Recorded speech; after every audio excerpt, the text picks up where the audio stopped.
Hello and welcome back to my channel, or welcome to my channel in the first place. Today we have a Tamaki X listener. It's Cafe Kinda Day by Fiction Please on AO3. The link will be in the description. Go check them out and let's go ahead and get into it. Are you almost ready, Amajiki? Your voice bounced around the apartment, reaching him in your bedroom. Slipping your shoes on, one hand on the wall for balance, you heard him shuffling around. Yeah, just grabbing a couple more things. His voice was a comfort to you. If he would let you, you'd just sit and listen to him talk all day.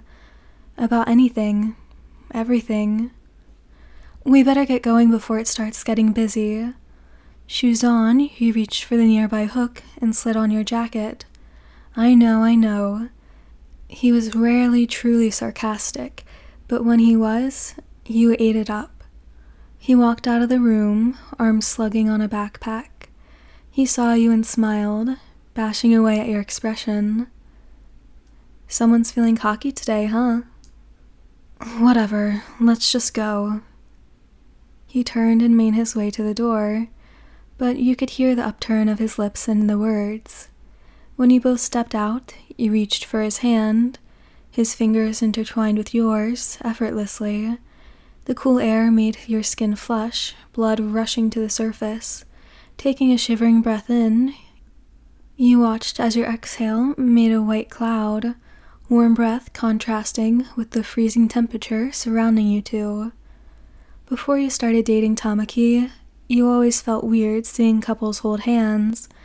It wasn't jealousy or envy or anything like that, just an emptiness, happy that they found the one for them. But an emptiness in that your hand was not under the cover of another. Now, when holding hands with Amajiki in public, you always put your clasped ones in your pocket, something small, nice, and sweet, just for the two of you. And it was a plus knowing that you weren't making anyone feel the way you used to. He had noticed, but had yet to ask why. He didn't mind. Loving any option that would draw the least of attention to him. Over the years, his confidence grew, right along with his height. Before y'all were right there head to head, then you blinked and he was a foot taller, his shoulders broader and arms stronger. We made it. A calm tone sign hung above the entrance. He opened the door for you and stepped in after. The change of atmosphere was beautiful to witness. 1 second you were walking in the cold, and the next you couldn't wait to take off your coat, not to mention the change in the number of how many cats were in your vicinity. They seemed to be perched wherever you looked, laying over seats and in corners and atop other soft-looking contraptions. Your eyes jumped from cat to cat, heart beating with happiness. A lady interrupted your cat thoughts. She greeted you two and told you where to get something to drink. Tamaki paid in advance, and you made your way to the other room. It was covered in books. Shelves covered the walls, filled to the brim with books, pages slipping out and covers bending. You suppressed your grimace and went grazing through the selection, writing a paperback here and there. You turned around, finding Tamaki with a camera over his face. It clicks again, and you wave it away. He lowered it, still looking at the picture. His other hand offered a steaming cup.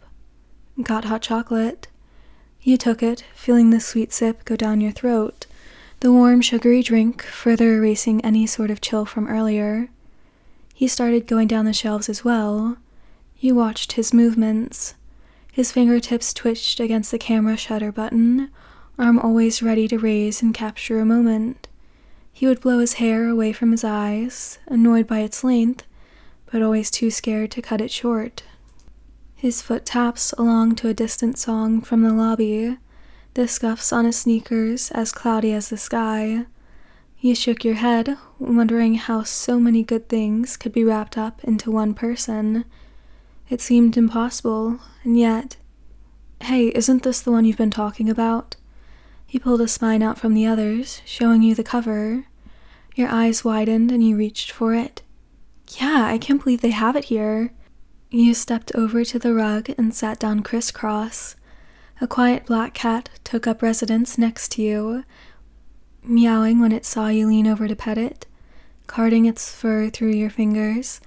It purred gracefully. You started reading. You'd been looking for this edition everywhere, but it was a true feat to acquire. Still, here it was in your hands. The font and words flew through your mind, the story unfolding. Hearing a click, you glanced over. Tamaki sat next to you, smug look on his face. He took a swig of hot cocoa and showed you the picture on the title screen. He got everything. The black cat, the open book in your lap, the world that was unraveling behind your eyes. That's amazing, Amajiki, but don't you think it's better to just live in the moment? You loved teasing him, getting him to stand up for his hobbies. He just winked in reply. Some things deserve to be remembered. Alright, so that's the end of this one. I hope you enjoyed, and I hope you have a great rest of your day, night, whatever. Goodbye!